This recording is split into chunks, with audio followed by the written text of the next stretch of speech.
And hear me when I tell you this. When people can walk away from you, let them walk. When people can walk away from you, let them walk. Everything you're going through is preparing you for what you asked God for. You just got to quit tripping while you're in the process, because the process is necessary. You may not see it now, but when he gets you on the other side of it, you're going to see exactly why it went that way. And you're going to be okay with it. But quit tripping during the process. Oh, Lord, why me? You ain't the only one. Oh, Lord, why me? You ain't the only one. Oh, Lord, why I lose my job? You ain't the only one unemployed. Oh, Lord, why he leave me? You ain't the first chick got left. Lord, if I could just stay with him a little bit longer. Maybe you don't need him. Maybe he the reason you ain't got nothing now. Well, I don't want to leave him because I've been with him 8 years. Well, hold up, whoa. You want 8 more years of this? Let his monkey ass go. But now, God can't give you what you want because you want to hold on to what you got. You all in the way. Now you telling him how to bless you. You can't tell God how to bless you. It's a simple process. The only reason I'm telling you this, because this is how I made it. I just do me. I'm just being me. I stay uniquely who I am because you are okay just the way you are, because God made you uniquely who you are. He wanted you to be just like you are. God uses people to help move us toward our destiny. But here's the key. You can't become so dependent on people that you're getting your worth and value out of how they treat you. It's easy to become addicted to compliments, addicted to encouragement, addicted to them cheering you on. Now you rely on them to keep you feeling good about yourself, to always be there to validate you, to make you feel approved. Like a drug, if they don't keep you fixed, meet all your expectations, you get discouraged, feel inferior, work overtime to try to win their approval. If you rely on people, you'll be disappointed. People will let you down. People will get busy and not be there when you need it. Sometimes people will even turn on you. Quit relying on people. What they do or don't do doesn't determine your worth. What they give you or don't give you cannot stop your purpose. Quit waiting for people to approve you and start approving yourself. People may not encourage you, you can encourage yourself. People may not make you feel special, you can make yourself feel special. I know I'm crowned with favor. I'm one of a kind, I'm a masterpiece. You'll have better relationships if you'll start validating yourself.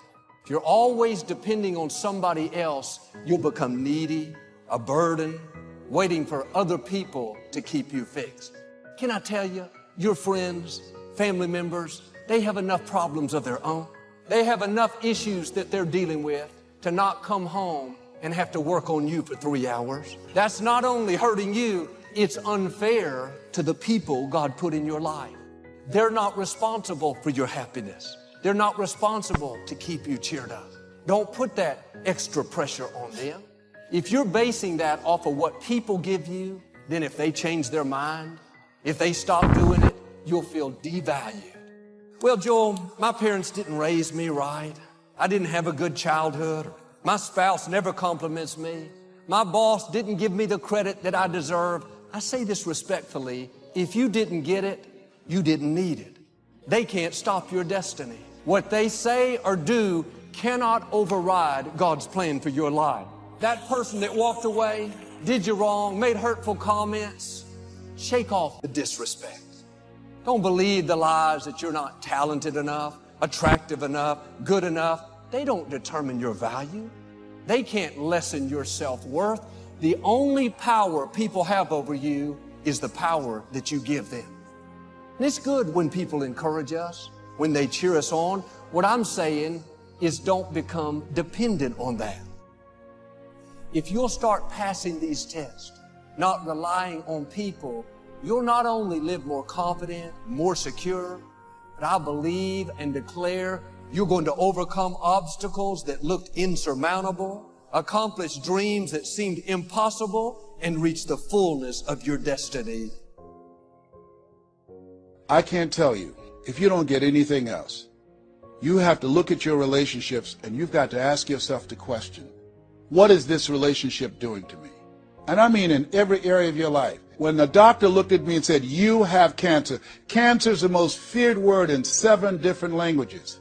One of the first things I had to do, I found out who had cancer at some point in time or was living with cancer and conquered it. I surrounded myself with people who had done what I wanted to do, who were winning at the game. See, it's very important, every area of your life. If you want to improve your health, start hanging around healthy people. They did a 30-year study and said that the reason that most people are obese, it's a mind virus. Listen to what they said. A mind virus is communicated mind to mind. That if you have a friend that's fat or you marry somebody that's obese, you have a 41% to up to 161% of becoming obese yourself. Even if they live in another state. Whoa, why? Because birds of a feather flock together. Never forget, high school teacher Mr. Leroy Washington said, Mr. Brown, if you run around with 9 broke people, I guarantee you'll become number 10. Whoa, think about that. Part of your mindset development, not only listening, not only reading, but you have got to look at your relationships, upgrade your relationships, and continue to evaluate them and make sure they're an asset to you and not a liability. My son John Leslie is a motivational speaker. He has a saying, who should you count on and who should you count out? See, there's some relationships that can start out real positive, and then sometimes we outgrow people. Have you ever outgrown someone? Somebody you used to be close to, used to be your bosom buddy, and then you haven't been together for a time, and then when you get together, you have absolutely nothing in common. Sometimes it happens with family members. My twin brother, it's a strained conversation because he's talking about, Les, did you hear who died? No, I don't get up reading the obituary column. I'm glad my name is not there. Hello, I don't care. I'm focusing on living. Our conversation is so different. Isn't it interesting how you could be raised in the same family, same circumstances, by the same parents and end up dramatically different? It's called life. Never underestimate the power of influence. What an important statement.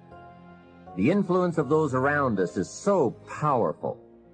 Many times we don't even realize we're being strongly influenced because it generally develops over an extended period of time. If you're around people who spend all they make, chances are excellent that you'll spend all you make. If you are around people who go to more ball games than concerts, chances are excellent that you'll do the same.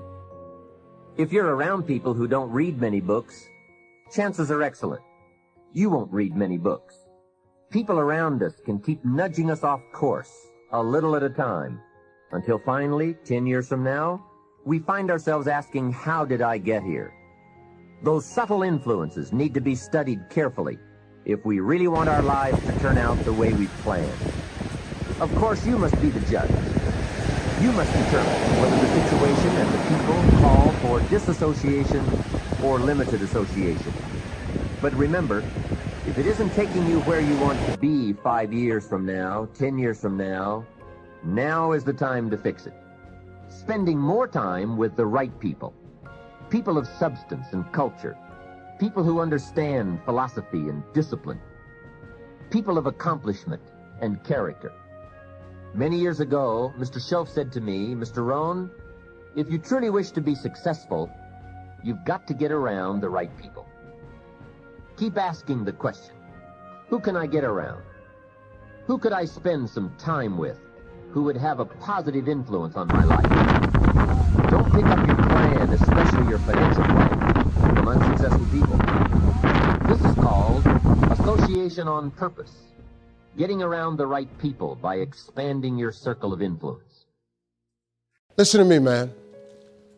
You have a great life in front of you. But your great life is in front of you. It's not behind you. What you did back there ain't got nothing to do with what God got for you. What you did back there was learn the lessons to get you to where you are at this particular moment right here.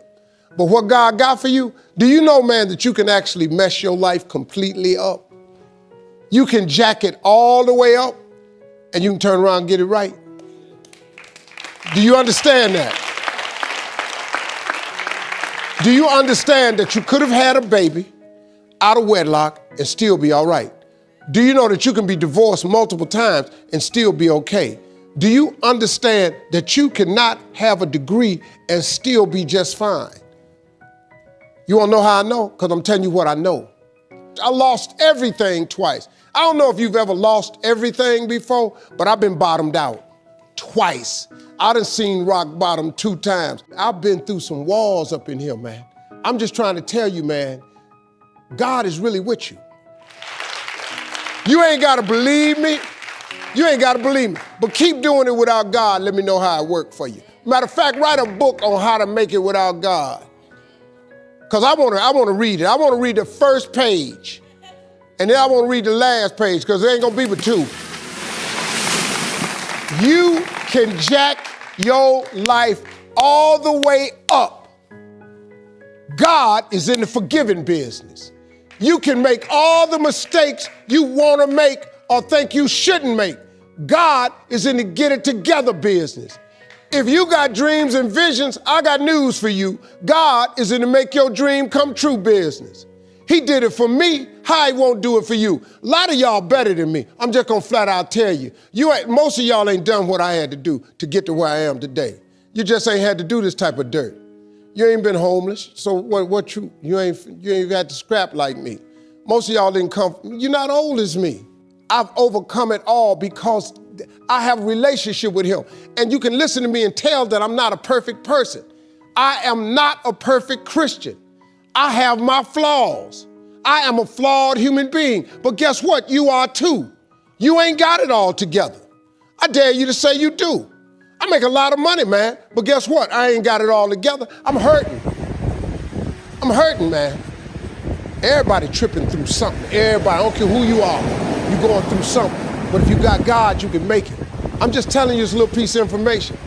I don't see most of y'all most of the time. So you're sitting here, you're kind of looking at me a little bit odd. Why Steve talking like this stuff? I'm just trying to put you on game. Because let me tell you, all y'all want to be successful and you want to be happy, but you got to get there. It's a shortcut to getting there. The shortcut to getting there is the relationship with God. If you try it without him, you're going to fail miserably. You're going to sink, man. It's going to be ugly for you. Now, this is what you got to do. Identify your gift and get busy with it. God gave all of you a gift. Identify your gift. It is the thing that you do the absolute best with the least amount of effort. That's your gift. Get busy at that. If it's drawing, if it's teaching, if it's sharing, if it's caregiving, he put that gift inside of you. He didn't hide it under a rock or put it under the mountain or put it on the mountain somewhere. He put the gift in you.